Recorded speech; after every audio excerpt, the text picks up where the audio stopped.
আল্লাহ নবী বলে গেছে ইমাম মাহাদি আসার আগে ভারত টুকরা টুকরা হয়ে যাবে। ঈসা আলাইহিস সালাম আসবেন, ভারতের শাসকদেরকে লোহার শিকল দিয়ে বেঁধে বন্দী হিসাবে এখান থেকে সিরিয়ার গৌতা যেখানে দাজ্জালকে হত্যা করা হবে, ভারতের শাসকদেরকে সেখানে নিয়ে যাওয়া হবে আসামি হিসাবে। ভারতের শাসককে না, শাসকদেরকে। কথা কিন্তু শিকল। তাইলে ভারত কয়েক ভাগ হবে, খণ্ড বিখণ্ড হবে। হচ্ছে শুধু গুজরাটে যেখানে বাবরি মসজিদ ভেঙেছে সেখানে 5 লক্ষ মুসলমান আছে, 5 লাখ। আর মুসলমান 5 লাখ মানে কাফের 50 লাখও সমান না। গায়ে হাত দিয়ে দেখো না মুসলমান আছে না নাই।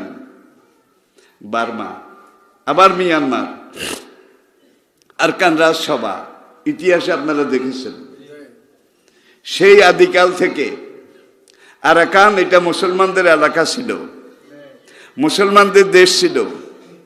মহাকবি আলাউল প্রথম বাংলা কাব্য রচনা করেছেন এই আরকান এখান থেকে।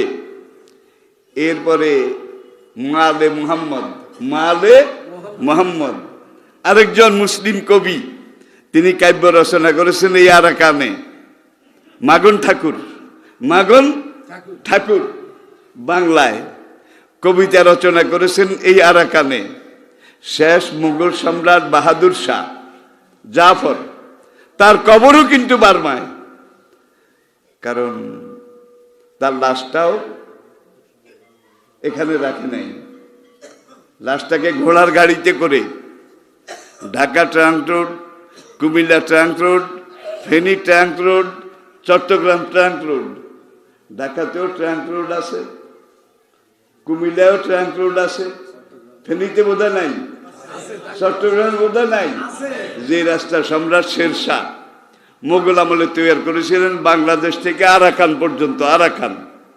পর্যন্ত এই রাস্তা দিয়ে ঘোড়ার গাড়িতে করে বাহাদুর শাহ জাফরের 10টা ছেলে ছিল, শেষ মুঘল সম্রাট। 10টা ছেলেকে দিল্লির রাজপথে তাদের গলায় রশি লাগিয়ে হাতির পায়ের সাথে বেঁধে দিয়েছিল, এবং এই হাতিরা টেনে টেনে তাদের শরীরের চামড়া ছড় বাকড় সব তুলে তাদের এখানে এক খণ্ড গোষ্ঠে এখানে এইভাবে তাদেরকে হত্যা করে বাবাকে বার্মাতে নিয়ে সেখানে দাফন করা হয়েছে। সেই আরাকান, সেই বার্মা। আজ থেকে কয়েক বছর আগে আমার মুসলমান ভাইদেরকে কচু কাটা করে এইভাবে আগুন দিয়ে পুড়ে, বন্দুক দিয়ে গুলি করে পুরো আরাকান মুসলিম শূন্য করা হয়েছে। আলহামদুলিল্লাহ, বেশি দিন যায় নাই, উদারিয়া খোরা। আগের বুড়া বুড়িরা কিন্তু উদারিয়া খোরা। এইবার বার্মার আরসা থেকে শুরু করে পাবলিক যুবক তরুণ তারা বের হয়ে বার্মার সরকার সামরিক জান্তার বিরুদ্ধে আজ থেকে 4 বছর আগে মোকাবিলা শুরু করেছে। পুরা বার্মা কিন্তু আরসা দখলে চলে আসছে। এখন তারা আরাকানে এসে ঢুকেছে, মানে আমাদের সাথের যেটা আরাকান এখানে ঢুকেছে। এই পর্যন্ত 700-র বেশি বার্মার সামরিক অফিসার তারা জীবন বাঁচাবার জন্য আরসা থেকে নিজেদেরকে বাঁচাবার জন্য বাংলাদেশে এসে আমাদের বিজিবি, আমাদের সেনাবাহিনীর কাছে বন্দুক জমা দিছে, মেশিন গান জমা দিছে। কামনেরা আমার 7 জন্মের বাবা, আমারে বাঁচান। আমাদের সেনাবাহিনী বন্দুকগুলাকে সিজ করে কোনোখানে তাদেরকে স্কুলে রেখেছে, কোনোখানে কোনো একটা খালি ঘরে বাড়িতে রেখেছে। এখন বার্মার সেনাবাহিনী তারা আমাদের হাতে বন্দী। তাদেরকে এখন জিজ্ঞাসা করলো সাংবাদিকেরা, কয়েক বছর আগে আরাকানে এইভাবে মুসলমানদেরকে পাইকারি হত্যা আপনারা যে করেছিলেন, এটাকে ঠিক করেছিলেন? তখন এখানে এসে সারেন্ডার হওয়া, তারা বলে না, আমরা এই কাজটা ঠিক করি নাই। তাহলে পাপের প্রায়শ্চিত্ত আখেরাতে হবে, পাপের শাস্তি আখেরাতেও হবে। পাপ যদি বেশি হয়, সীমাতিরিক্ত হয়, তাহলে দুনিয়াতেও পাপের বিচার হবে।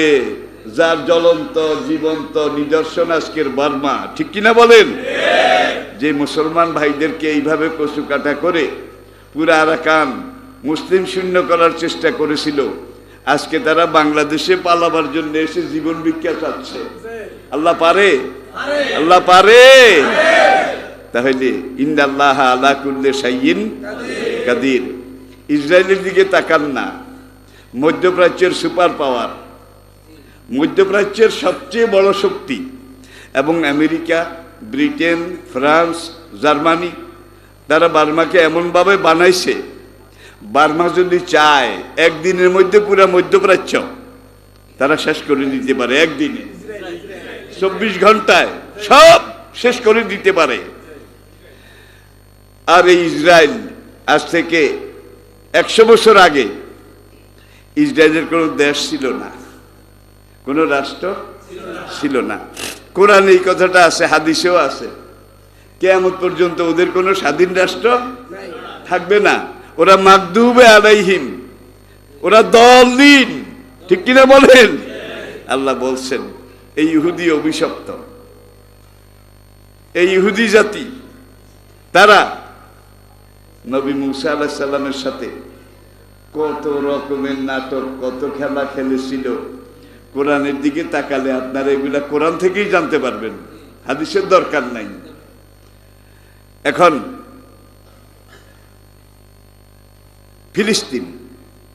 ফিলিস্তিনি মুসলমানরা, আরব দেশের জায়গার অভাব নাই, কিন্তু দেশকে দেশ খালি।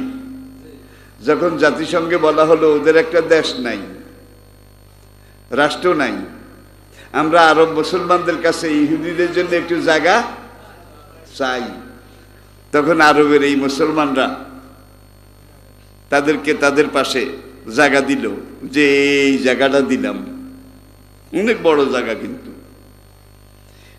সঙ্গে সঙ্গে সেই দিন জাতিসংঘ ইসরায়েল রাষ্ট্রকে স্বীকৃতি দিয়ে দিল। ইসরায়েল জাতিসংঘের স্বীকৃত একটা রাষ্ট্র হয়ে গেল সেই দিন, কিন্তু ফিলিস্তিনকে রাষ্ট্র হিসাবে স্বীকৃতি আজও 100 বছর চলে গেছে, দেয় নাই।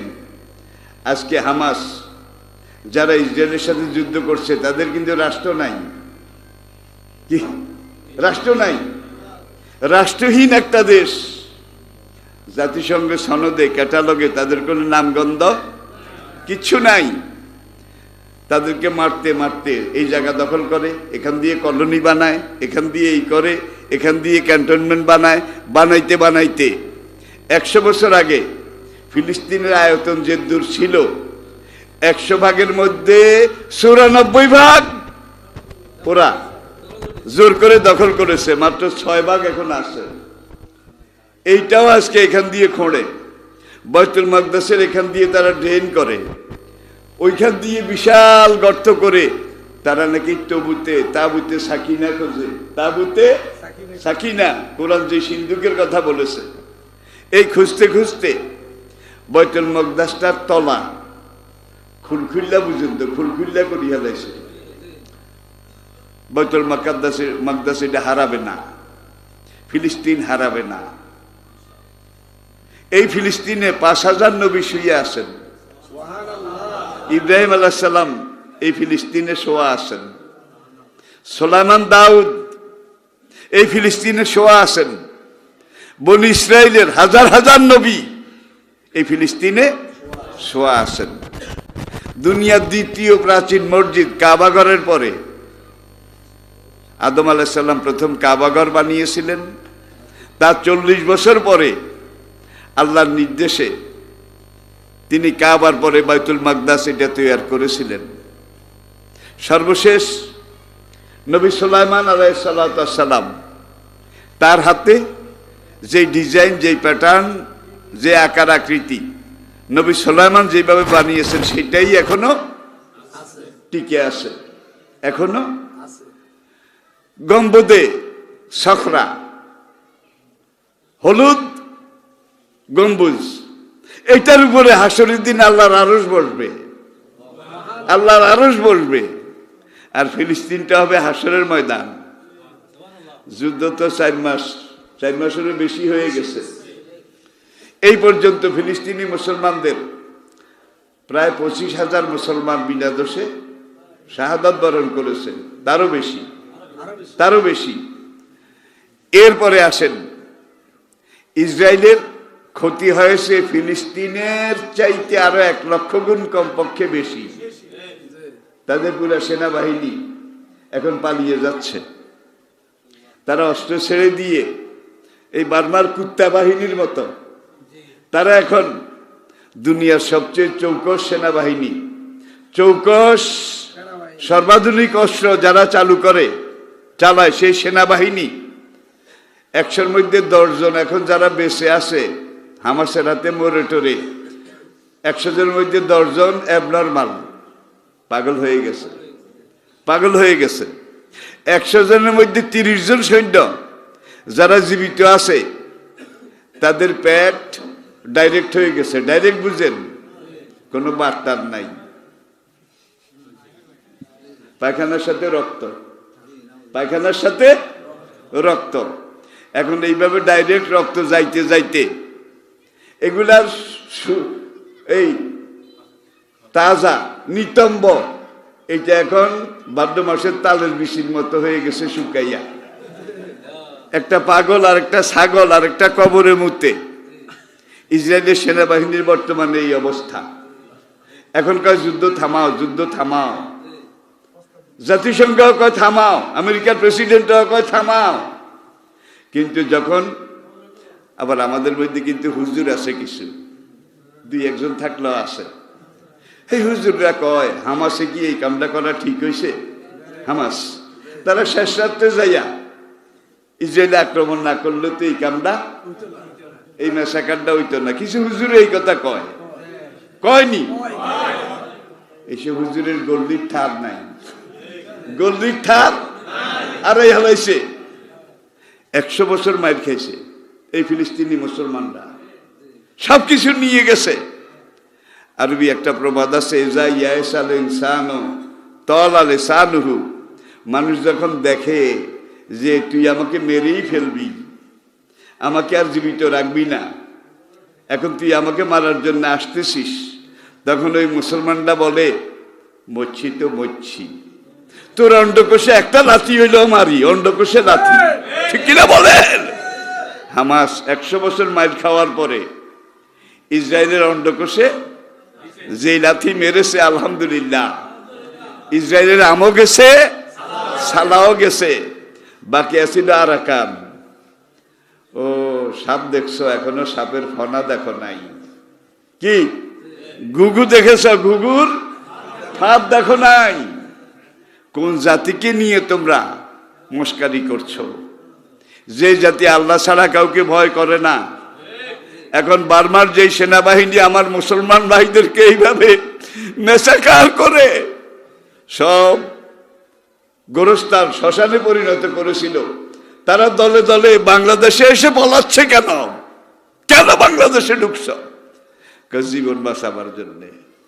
তাহলে আল্লাহ পারে?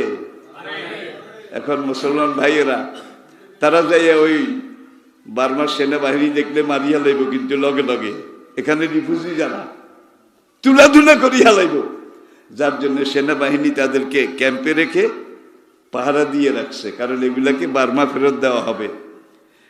এই যে 12 লাখ রিফিউজি, এখন তারা প্রায় 17 লাখ।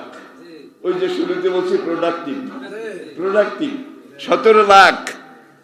কথা ছিল পরিস্থিতি স্বাভাবিক হলে বার্মা গভর্নমেন্ট এদেরকে ফিরিয়ে নেবে। কত কিছু করা হইলে একজনও নেয় নাই। আলহামদুলিল্লাহ, আরাকান স্বাধীন হয়ে যাবে, হয়তো আরাকান একটা মুসলিম স্বাধীন রাষ্ট্র হয়ে যাবে ইনশাআল্লাহ। এটা কি আপনারা চান?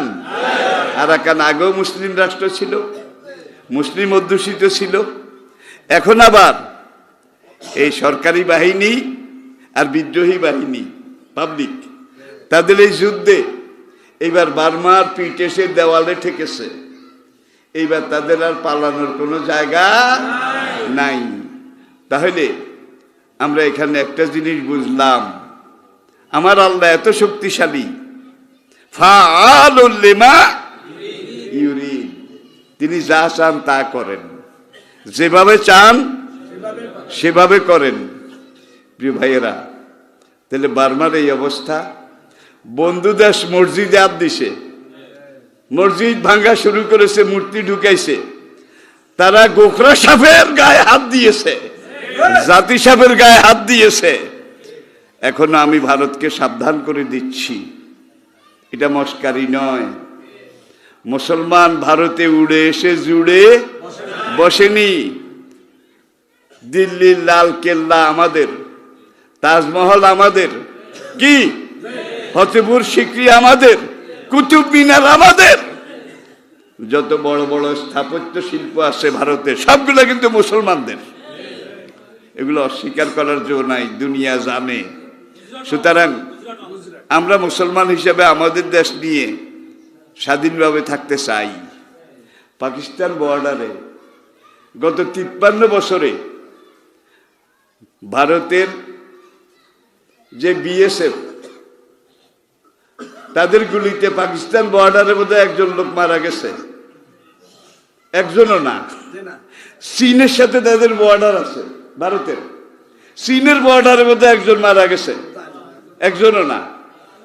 বাংলাদেশের বর্ডারে কোন মাসে গুলি করে না মারে? কোন কি যেগুলারে বিএসএফ গুলি করে মারে, এগুলো আসলে গরু চোর। বাংলাদেশ থেকে গরু চুরি করার জন্য যায়, এই জন্য বিএসএফ গুলি করে। তাহলে গরু চোর আমি বুঝলাম, গরু চোর শুধু বাংলাদেশে আছে, ওই দেশে তো নাই। পুরা ভারত পার করে এই গরুগুলাকে বেনাপোল বর্ডারে কে আনে?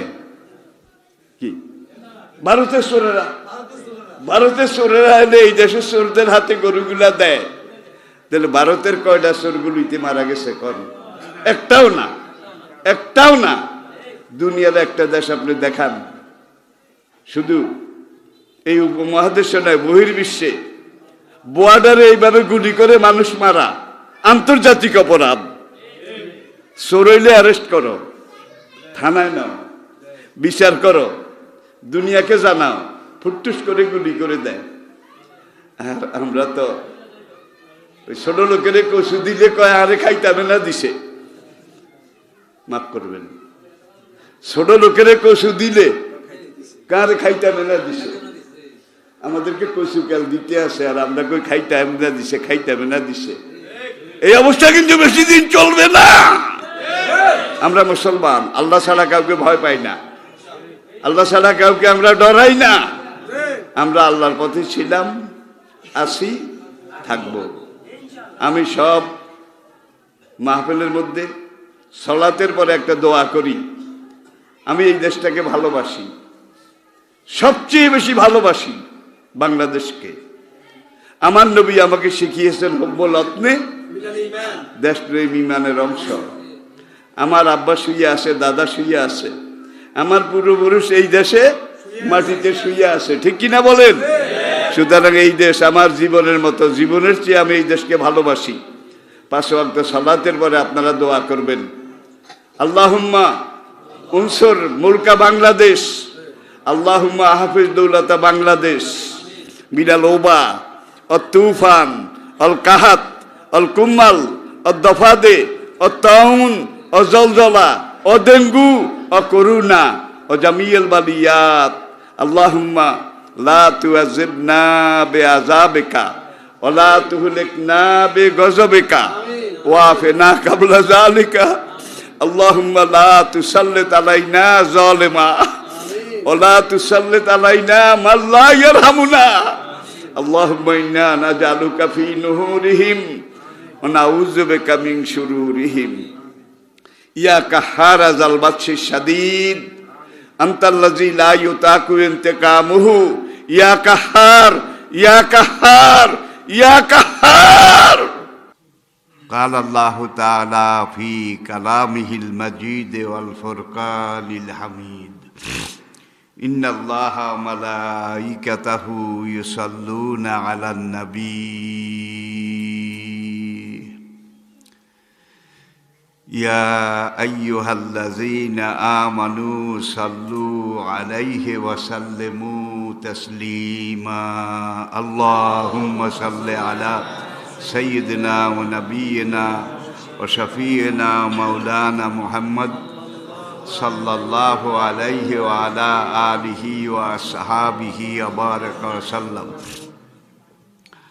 فأعوذ بالله من الشيطان الرجيم بسم الله الرحمن الرحيم মুআজ্জাজ হযরত উলামায়ে কেরাম ফুজালা ও মুরব্বিয়ানে এজাম উপস্থিত সকল স্তরের বয়সের পর্যায়ের হযরত মুসল্লিয়ানে কেরাম আসসালামু আলাইকুম ওয়া রাহমাতুল্লাহ। মহান রব্বুল আলামিনের দরবারে আলিশানে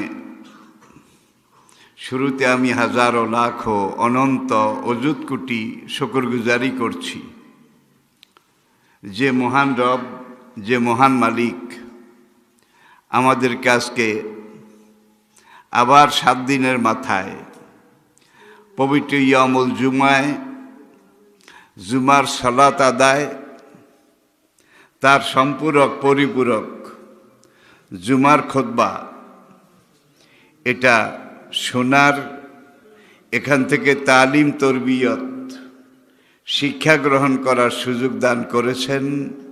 এজন্য আমরা সবাই পড়ি আলহামদুলিল্লাহ।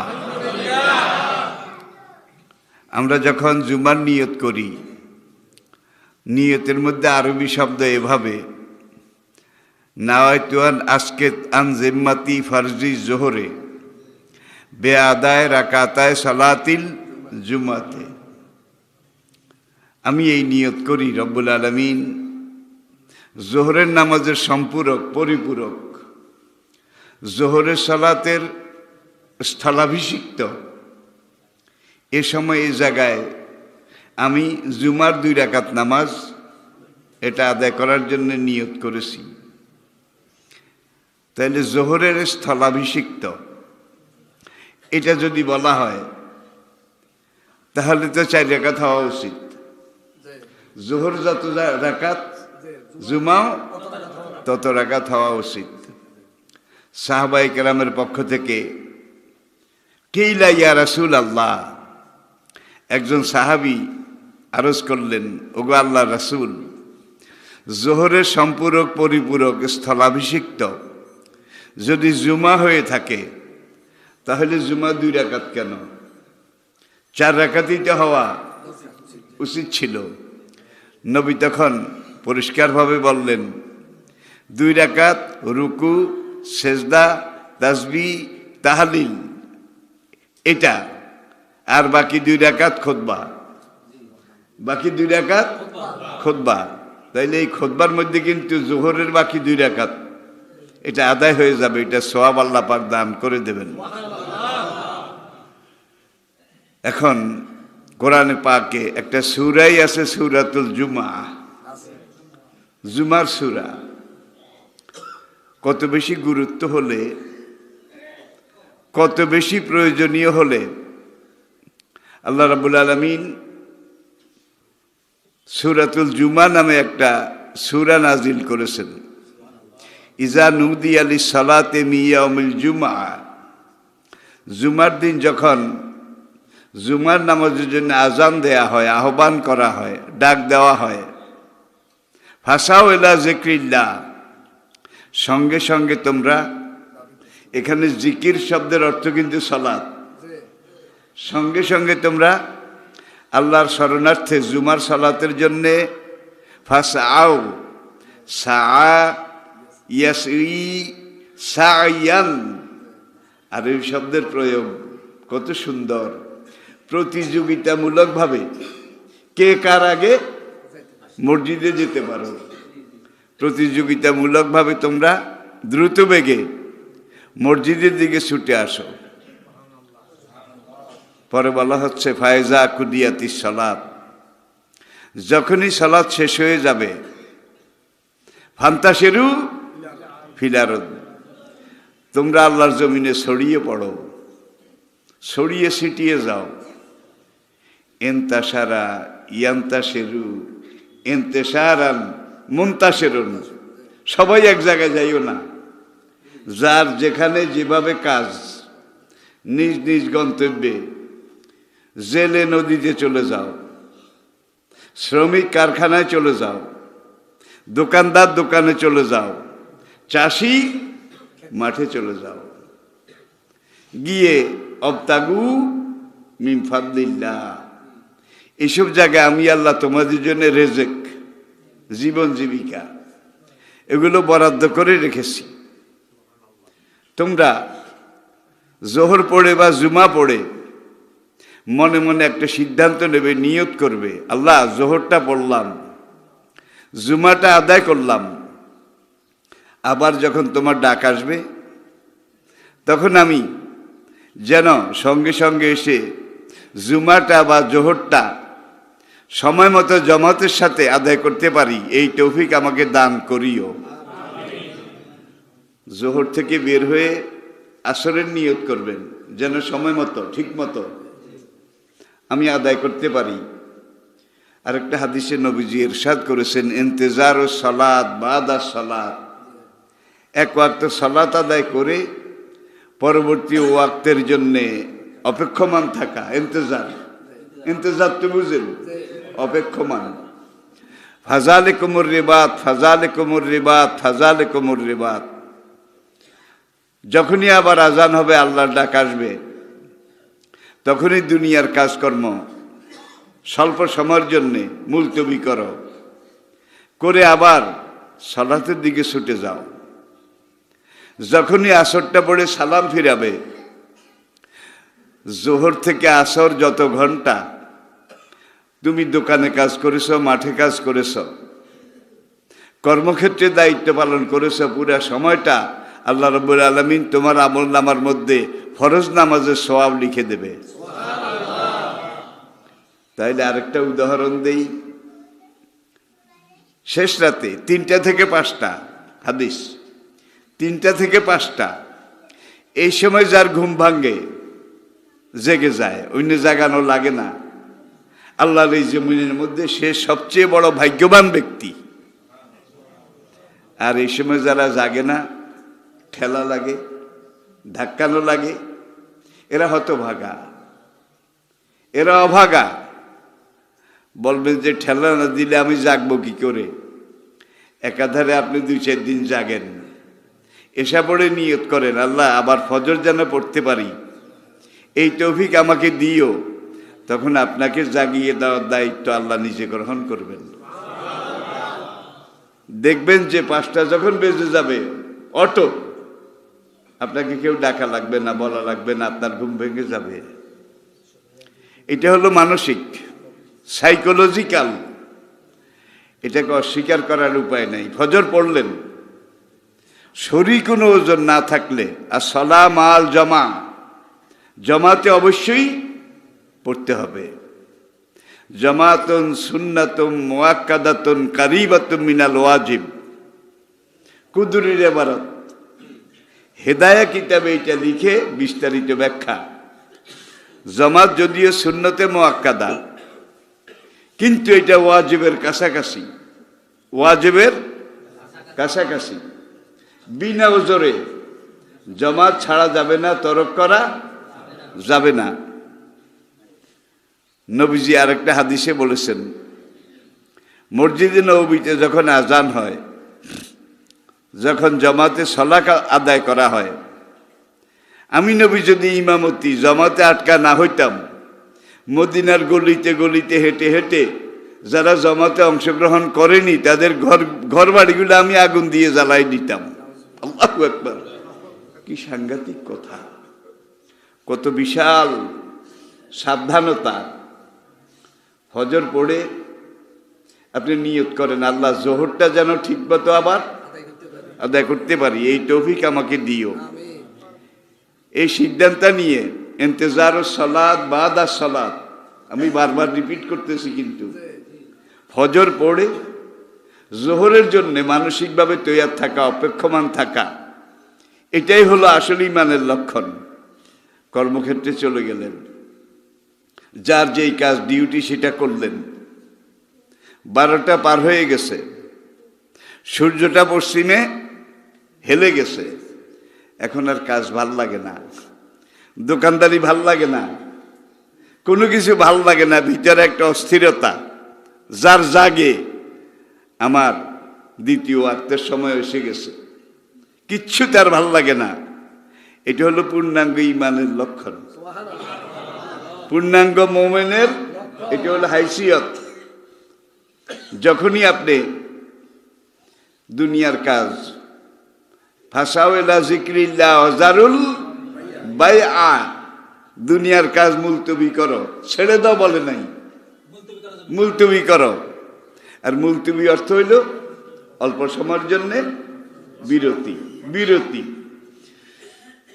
আপনি যখন আবার ইস্তেনজা, ওযু এগুলো সেরে জুমা অথবা জোহরের নামাজটা ঠিক মতো সময় মতো আল্লাহ পাকের নির্দেশ মতো রাসূল পাকের তরিকা মতো আদায় করলেন।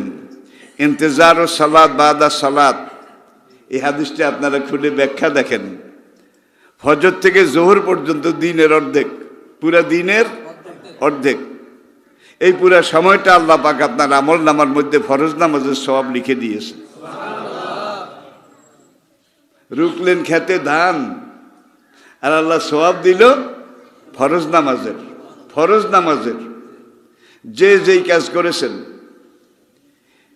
ওয়াক্ত টু ওয়াক্ত, ওয়াক্ত টু ওয়াক্ত, এক ওয়াক্ত থেকে আরেক ওয়াক্তের জন্য অপেক্ষমান থাকা, এই অপেক্ষমান সময়টা আল্লাহ পাক সালাতের পূর্ণাঙ্গ সালাতের যাজা হিসাবে আপনার আমল নামায় লিখে দিয়েছেন।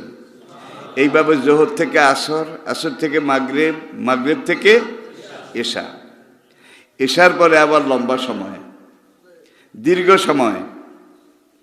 আপনি এশা পড়ে নিয়ত করলেন, আল্লাহ এশাটা তো পড়লাম, ফজরটা আবার যখন তোমার ডাক আসবে ঠিক মতো সময় মতো গিয়ে আমি যেন জমাতে আদায় করতে পারি, এই তৌফিক তুমি আমাকে দান করিও। আপনি শুয়ে গেছেন, আপনি ঘুমিয়ে গেছেন, ঘুমের কথা তো কোরআনে নাই। অজালনা নাওমাকুম, দেখছেন সূরা নাবা, যখন তোমরা ঘুমাও, এই ঘুমটাকে আমি আল্লাহ তোমাদের জন্য করেছি সবচেয়ে বেশি সুস্থতার মাধ্যম। 4000 বছর আগের খনার বচনে একটা কথা আছে, খেয়ে হাগে শুয়ে জাগে সে মানুষ না কাজে লাগে। খেয়ে হাগে শুয়ে জাগে, খাওয়ার পরেই বদনা লইয়া ল্যাট্রিনের দিকে যায়। বুঝা গেছে এর পেটে কোনো ডালিউশন মেশিন নাই, ঠিক মতো হজম হয় না, যা খায় তা যায় সঙ্গে সঙ্গে। আর শুয়ে জাগে, শুয়ে সে কিন্তু ঘুম আসে না, একবার এই কাত আবার ওই কাত, অস্থিরতা অস্থিরতা। এমন যদি কোনো মানুষের অবস্থা হয়, সে মানুষ না কাজে লাগে, কোনো কাজেরই সে হয় না। তো এই ঘুম আপনার হার্টের ব্যাটারি চার্জ হয়, এই ঘুমে আপনার বাল্বের ব্যাটারি চার্জ হয়, এই ঘুমে আপনার কিডনির ব্যাটারি চার্জ হয়, এই ঘুমে আপনার ডায়নামা, আসল শক্তির আধার মস্তক দেমাগ, এইটার ব্যাটারি চার্জ হয়। 2 ঘন্টা 4 ঘন্টা আপনি ঘুমালেন, সারাদিন গতকাল কাজ করেছেন, শরীরটা ঝিমঝিম করে, শরীরটা কাঁপে, শুইলেন, কয়েক ঘন্টা ঘুমালেন, ঘুম থেকে জেগে দেখেন যে সব ব্যাটারি চার্জ হয়ে গেছে, অটো অটো সব চার্জ হয়ে গেছে। এখন আর ঝিমঝিমও করে না, টনটনও করে না, ম্যাসম্যাসও করে না, পুরা শরীরটা আবার এনার্জেটিক, এনার্জেটিক কর্মক্ষমতা ফিরিয়ে লাভ করেছে এই ঘুমের দ্বারা। ফজরে আজান হলো, আপনি আবার মসজিদে চলে গেলেন, এলাকার মসজিদে। ফজরটা যখন আপনি ঠিক মতো ইক্তাদাইতে বেহাজাল ইমাম, ইমামের পিছনে আদায় করলেন, ইমাম সালাম ফিরালেন, ইন্তেজার ও সালাত বাদা সালাত। নবীজি বলেন এশা থেকে ফজর পর্যন্ত সারা রাত সে যত ঘন্টা ঘুমিয়েছে, পুরা রাতটা তার আমল নামার মধ্যে আল্লাহ পাক ফরজ নামাজের সওয়াব লিখে দিয়েছেন। তাইলে ঘুমানোটাও কি? মাঠে কাজ করা, দোকানে কাজ করা ইবাদত, ঘুমানোটা ইবাদত। এবার আসেন খাওয়া। খাওয়া উতলুবুর রিজকা মিন খাবায়াল আরদে, আরেকটা হাদিস। জমিনের প্রত্যেকটা পরতে পরতে, প্রত্যেকটা বালিকণার ফাঁকে ফাঁকে আমি আল্লাহ তোমার জন্য রিজক রেখে দিয়েছি। আল্লাহু আকবার। সুতরাং মাটিকে যত ভাঙতে পারো, যত গুঁড়া করতে পারো, তোমার রিজক আমি আল্লাহ তত বাড়ায় দেব। এত বড় চাকের মধ্যে যদি আপনি বীজ রোপণ করেন, এটা হবে না, ভাঙতে হবে, আগাছা পরিষ্কার করতে হবে। প্রত্যেকটা বালুর ফাঁকে ফাঁকে নবী বলেন আল্লাহ তোমার রিজক রেখেছেন। মাটিকে যত ভাঙতে পারো রিজক তত আল্লাহ বাড়িয়ে দেবেন। 16 চাষে মূলা, তার অর্ধেক তুলা, তার অর্ধেক ধান, বিনা চাষে পান। আপনারা জানেন। তাহলে ফসল বুঝে কথা। এরপরে আসুন, তাইলে ফজর থেকে জোহর, জোহর থেকে আসর, মাগরিব, এশা, এশা টু ফজর, 2 সালাতের মাঝখানের পুরা সময়টা আল্লাহ পাক আপনার আমল নামায় ফরজ নামাজের সওয়াব লিখে দিয়েছেন। এখন আপনি জামাতে যাবেন, সালাতে যাবেন, পেশাবের মধ্যে কিছুটা চাপ আসে, একটু টন টন টন টন করে, পায়খানার মধ্যে পুরা চাপ আছে। আল্লাহকে এখন নামাজ যাইও না, এখন তোমার নামাজে যাওয়ার দরকার নাই। তোমার বাড়িটা অথবা মসজিদের পাশে যে ছোট্ট কামরাটা আছে, রুম, ল্যাট্রিন, এটার মধ্যে ঢুকো। কিভাবে ঢুকবা নবী বোধহয় শিখায় নাই। কোন দোয়া পড়বেন, আগে কোন পাওয়া দিবেন বোধহয় শিখায় নাই। এটি ইসলাম। আপনার দরকারে আপনি কাজ করেন, পায়খানা পেশাব করেন, ইসলাম অনুযায়ী করেন। আল্লাহর কসম, এই পেশাব করতে বসা নামাজের সওয়াব। ঘুমানো নামাজ, সংসারে কাজকর্ম, এগুলোও নামাজ। আপনি লেট্রিনে গেছেন, সেটাও নামাজের সওয়াব। কেন? এই লেট্রিনে গিয়ে নিজকে পাক পবিত্র করা, প্রেসার মুক্ত করা, নামাজকে পারফেক্ট করার জন্যে, খাঁটি করার জন্যে, এটা প্রথম শর্ত।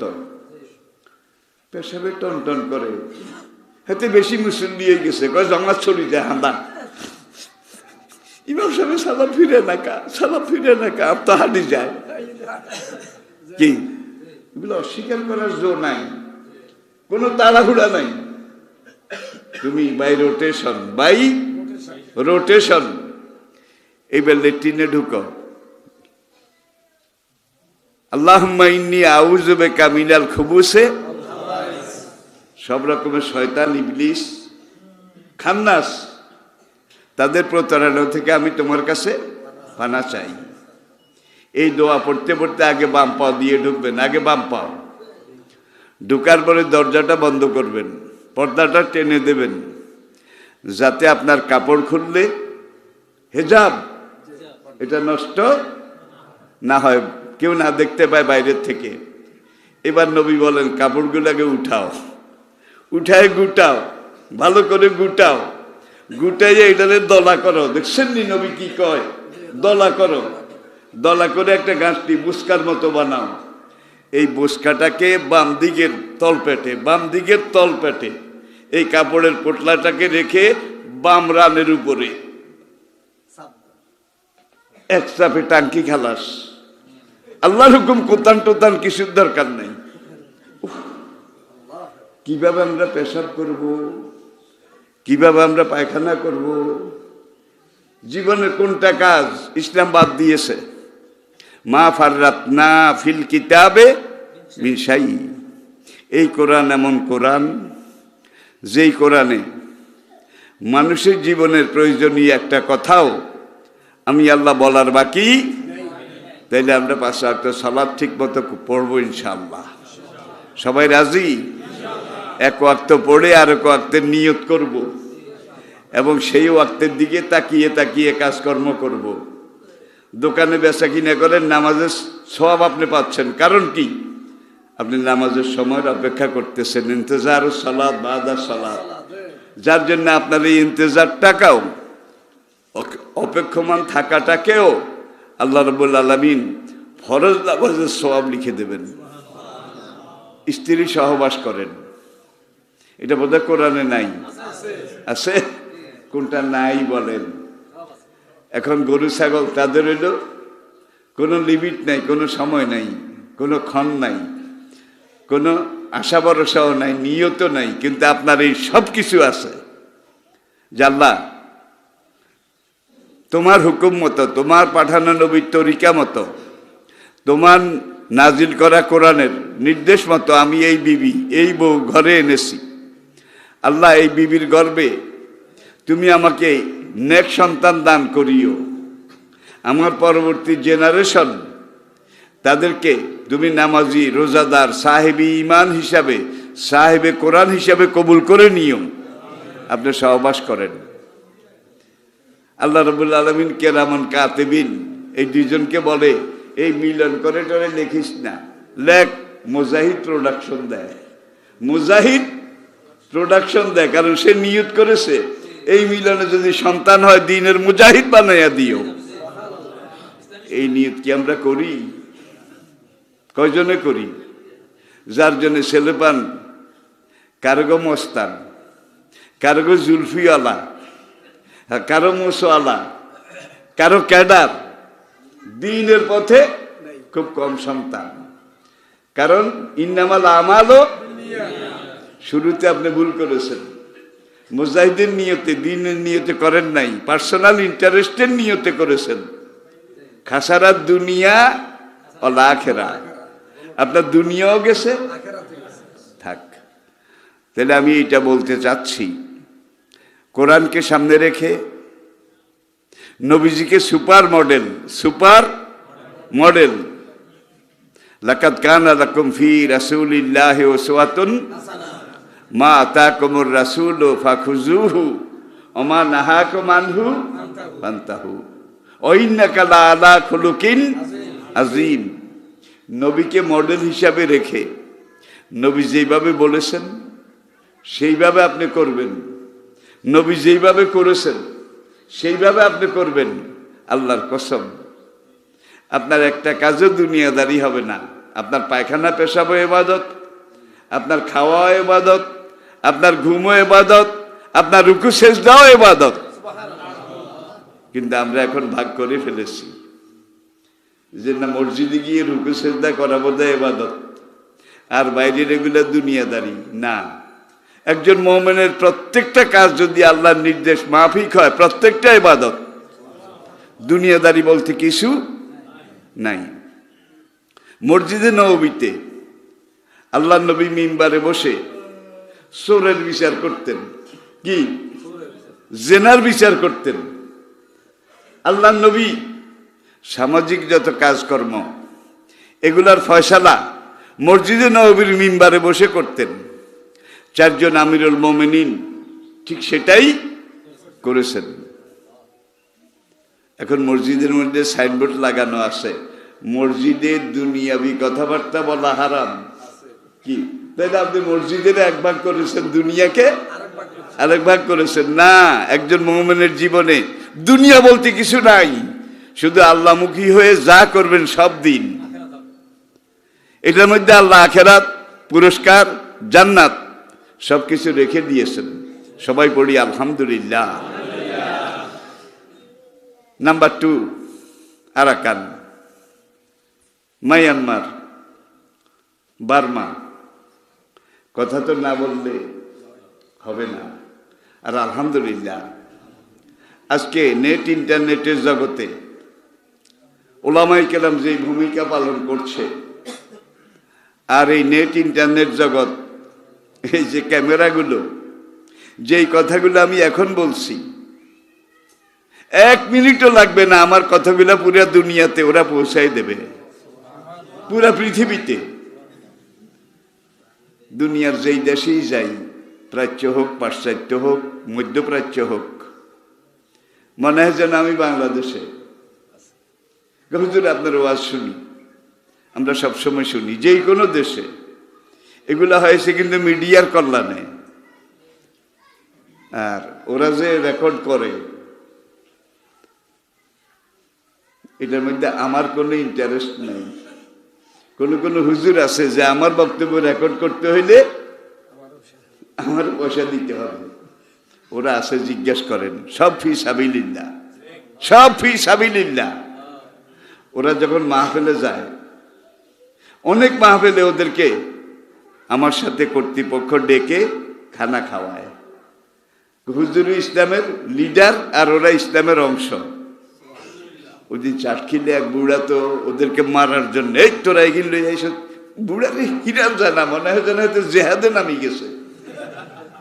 আমি বললাম, এই মুরব্বীকে আপনারা ধরে টরে পাজা কোলা করে বের করে নিয়ে যান, তারপরে কথা হবে। বেচারার দোষ নেই, এগুলো তো কোনোদিন দেখে নাই। যখন ক্যামেরাগুলো আসে, ওরা কেন আসছে? এখন ওদের আসা কিন্তু ফরজ। কি? ওদেরকে সহযোগিতা করা ফরজ, কারণ এটা সময়ের দাবি। বারবার সম্পর্কে আপনারা জানেন, আমাদের তিন দিকে মুশরিক, মুশরিক। আবার পূর্ব দিকের অর্ধেক জায়গা এরাও মুশরিক, বৌদ্ধ, বৌদ্ধ। আরেক দিকে সাগর। তিন দিকে মুশরিক, আরেক দিকে সাগর। বর্তমান পৃথিবীতে ওআইসি জাতিসংঘের পরে যেটা সবচেয়ে বড় আন্তর্জাতিক সংস্থা, সেটার নাম ওআইসি, ওয়ার্ল্ড ইসলামিক কনফারেন্স। 57টা মুসলমান দেশ ওআইসির অন্তর্ভুক্ত সদস্য। এখন এই ওআইসি মুক্ত শুধু বাংলাদেশ একমাত্র দেশ, যেই পাশের পাশে কোনো মুসলমান দেশ নাই। কি? শুধু বাংলাদেশ একমাত্র দেশ, যেই দেশের পাশে কোনো মুসলমান ভাই নাই। এটা ছাড়া বাকি 56টা মুসলমান দেশের কোনো দিকে না কোনো দিকে, কোনো পাশে না কোনো পাশে মুসলিম রাষ্ট্র আছে। তাইলে আমরা খুব বন্ধুত্ব কয়দিন। লা ইয়াত্তাখিযুল মুমিনুনাল কাফিরিনা আউলিয়া, মুমিনদের বন্ধু কাফের মুশরিক কোনোদিন হতে পারে না। ইন্নামাল মুমিনুনা ইখওয়াতুন, মুমিনের ভাই আরেক মুমিন। ঠিক কিনা বলেন? লা তাহাসাদু ওয়ালা তাদাবারু ওয়ালা তানাবাসু ওয়ালা তাজাসসাসু কুনু ইবাদাল্লাহি ইখওয়ানা ইন্নামাল মুমিনুনা ইখওয়াতুন ফাসলিহু যাতা বাইনা ইখওয়াইকুম। কোরআনে কত জায়গায় কত ভাবে আপনার উপরে যদি কোনো বিপদ আসে, কানলে আপনার মুসলমান ভাই কানবে, তরদের তারা এগিয়ে আসবে। কিন্তু এই যে বার্মা, আর এই বার্মার সেনাবাহিনী, সামরিক জান্তা কয়েক বছর আগে আরাকানে লক্ষ লক্ষ মুসলমানকে জবাই করেছে। লক্ষ লক্ষ, হাজার হাজার নয়। তারা এসে ঘরটা ঘেরাও করে বাইরে দিয়ে তালা লাগিয়ে পেট্রোল দিয়ে ঘরে আগুন লাগাইয়া ঘর শুদ্ধ ভিতরের মানুষগুলাকে জ্বালিয়ে দিয়েছে। তাদেরকে বন্দুক মেরে গুলি করে লাশটা নাফ নদীতে ফেলে দিয়েছে। জীবনের দায় নিয়ে 12 লক্ষ আরকানি মুসলমান তারা বাংলাদেশে আশ্রয় নিয়েছে। গত কয়েক বছরের হিসাবে দেখা যায় 12 লক্ষ এখন 17 লক্ষ হয়ে গেছে। মুসলমান আসলে প্রোডাক্টিভ। ভারতে যারা গরু খায় তাদের 3টা থেকে 7টা পর্যন্ত সন্তান আছে। 3টা থেকে 7টা পর্যন্ত সন্তান আছে। গরু খায় মানে কি? মুসলমান। আর যারা গরু খায় না, এটা বিরোধিতা করে, তাদের কারো ঘরে নাই, কারো ঘরে 1টা বা 2টা। 7টার কথা তো কল্পনাও করা যায় না। চায়নার অবস্থা তার চেয়ে খারাপ। উইগর চায়নার দক্ষিণ এই অংশ, আমাদের দিকের অংশ বার্মার পরে যে অংশটা মঙ্গোলিয়ার সাথে আর এইদিকে ভারতের সাথে লাগা, টেকনাফের এখান দিয়ে আমাদের সাথে বার্মার বর্ডার লাগা, সেখানে উইগুর মুসলমান আপনারা জানেন। হযরত মাওলানা আব্দুর রহমান কাশগরি রহমতুল্লাহ আলাই ব্রিটিশ ভারতে যখন পূর্ব পাকিস্তান হয়েছিল, কাশগরি রহমতুল্লাহ আলাই তিনি হিজরত করে জীবন বাঁচাবার দায় তিনি পূর্ব পাকিস্তানে চলে এসেছিলেন। এত বড় আলেম ছিলেন, সরকারি ঢাকা আলিয়া মাদ্রাসার তিনি সবচেয়ে বড় ওস্তাদ ছিলেন। আলিয়া মাদ্রাসার যে ছাত্রাবাস হল, এটার নামও ইমাম কাশগরি হল। ইমাম আজিমপুর গোরস্তানে তিনি শুয়ে আছেন। সরসিনা দারুস সুন্নাহ আলিয়া মাদ্রাসা দক্ষিণবঙ্গের ব্রিটিশ ভারতের সবচেয়ে বড় দ্বীনি প্রতিষ্ঠান। সরসিনা আলিয়া মাদ্রাসার শাইখুল হাদিস, হাদিসের যিনি উস্তাদ ছিলেন, ওনার নাম ছিল খোত্তানি হুজুর, নিয়াজ মাকদুম খোত্তানি, নিয়াজ মাকদুম খোত্তানি। তিনিও চীনের উইগর, কাশগর, খোত্তান এই এলাকা থেকে হিজরত করে জীবন বাঁচাবার জন্য এসেছেন। চায়না বিশাল একটা দেশ আমাদের তুলনায়, কিন্তু চায়নার এই অংশ মুসলমান যেখানে মেজরিটি, যাদের উপরে আজকে এত নির্যাতন করা হচ্ছে ওই ভারতের মতো একই কায়দায়, সেখানে মুসলমানের সন্তানের সংখ্যা গড়ে 6, গড়ে 6, আর চায়নাদের সন্তানের সংখ্যা হয় 9, 9, 1.5, হয় 9, 9, 1.5। এখন তারা দেখছে যে যেইভাবে বাড়ে, কথাটা এই জন্য এনেছি, আর কান থেকে যেই মুসলমান এসেছে, আমি বেশি প্রোডাক্টিভ এই জন্য বলেছি, তাদের সন্তান বেশি হয়। কি তাজাব্বাজুল ওয়ালুদা ওয়াল আদুদা, নবী ইরশাদ করেছেন এমন বংশের মেয়ে বিয়ে করো যেই বংশের মেয়েরা স্বামীগত প্রাণা, স্বামী সোহাগা, সবসময় স্বামীর সাথে লেপ্টে থাকতে চায়, স্বামীকে ভালোবাসে। ফাইন্নি মোফাখেরম বেকমুল উমাম, কেননা আমি নবী হাসরের ময়দানে সব নবীকে ডেকে বলবো, দেখো আমার উম্মতের সংখ্যা কত বেশি। আমি হাসরের কঠিন ময়দানে সব নবীকে ডেকে বলবো, মুফাখেরম বেকমুল উমাম, তোমাদেরকে নিয়ে আমি নবীদের সামনে গর্ব করব যে আমার উম্মতের সংখ্যা কত বেশি। আল্লাহু আকবার। আবার বার্মাতে ফিরে আসেন আরাকান। ব্রিটিশ ভারতে বার্মাও ভারতের অংশ ছিল, শ্রীলঙ্কা ভারতের অংশ ছিল, নেপাল ভারতের অংশ ছিল, সিকিম ভারতের অংশ ছিল, তিব্বত ভারতের অংশ ছিল, পশ্চিম পাকিস্তান সাবেক ভারতের অংশ ছিল, সাবেক পূর্ব পাকিস্তান বাংলাদেশ ভারতের অংশ ছিল। তাহলে ভারতটা করে ছোট ছিল না, অনেক বড় ছিল। ভেঙ্গে ভেঙ্গে টুকরা টুকরা হয়ে আজকে অনেক দেশ ভারত থেকে আলাদা হয়ে গেছে। ভারত চেয়েছে যে এই দেশগুলো আলাদা হয়ে গেছে, বন্ধুত্বের নাম দিয়ে এইভাবে তাদেরকে প্রতারিত করবে। শ্রীলঙ্কার সাথে যে হট লাইন, যে কড়া লাইন আছিল, কড়া ভারতের কি বন্ধুত্ব। শ্রীলঙ্কার অধিবাসী কিন্তু তামিল, তামিল সংখ্যাগুরু, তারা সংখ্যায় বেশি। এখন শ্রীলঙ্কার তামিলরাও ভারতের সাথে বন্ধুত্ব করেছে। এমন বন্ধুত্ব কয়েক যুগ যাওয়ার পরে তারা দেখলো বন্ধু তো দেওয়ার বন্ধু না, শুধু খাওয়ার বন্ধু। ভারত তো দেওয়ার বন্ধু নয়, শুধু নেওয়ার বন্ধু। যখন দেখলো শুধু নেয় আর বাঁশ দেয়, বাঁশ দেয়। রাজীব গান্ধী ভারতে গেছে, শ্রীলঙ্কার সৈন্য একটা রাইফেল দিয়ে এইভাবে পিটাইয়া দিছে, এটাও তো আপনারা জানেন। পরে অটল বিহারী বাজপেয়ী শ্রীলঙ্কা গিয়ে ক্ষমা চেয়ে এসেছে। এখন শ্রীলঙ্কা দূরে সরে গেছে। নেপালের সাথে কি বন্ধুত্ব আসিল। নেপাল যখন দেখলো শুধু খানেওয়ালা মজনু, খানেওয়ালা মজনু, এমন মজনু সে সুযোগ নেয় কিন্তু শ্রীলঙ্কা দূরে সরে গেছে, ভারতের সাথে নাই। নেপাল, সিকিম তাদের সাথে বন্ধুত্ব ছিল, তারাও যখন দেখলো শুধু খায় আর নেয়, তারাও দূরে সরে গেছে। শেষ ছিল মালদ্বীপ। মালদ্বীপ ভারতের দক্ষিণ দিকে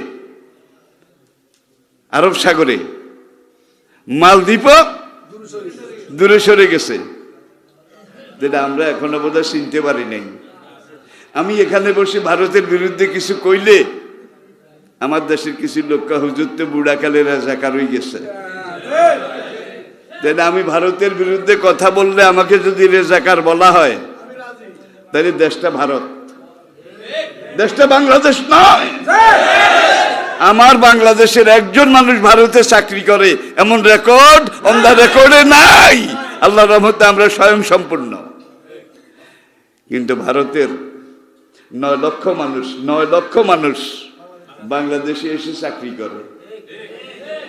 আর এই চাকরির নামে তারা শুধু কেবল নেয়। করোনার সময় আমরা টাকা দিয়ে করোনা টিকা কিনবো, দুনিয়া থেকে মার্কেটের অভাব আছে, দেশের অভাব আছে, টিকার অভাব আছে। দাড়িওয়ালা দরবেশ বাবা চিনলে চিনছেন, দরবেশ বাবা কয় না ভারতের থেকে কেনা লাগবে করোনার টিকা। তারা আমাদের সবচেয়ে বড় বন্ধু। কেমনি কিনা লাগবে?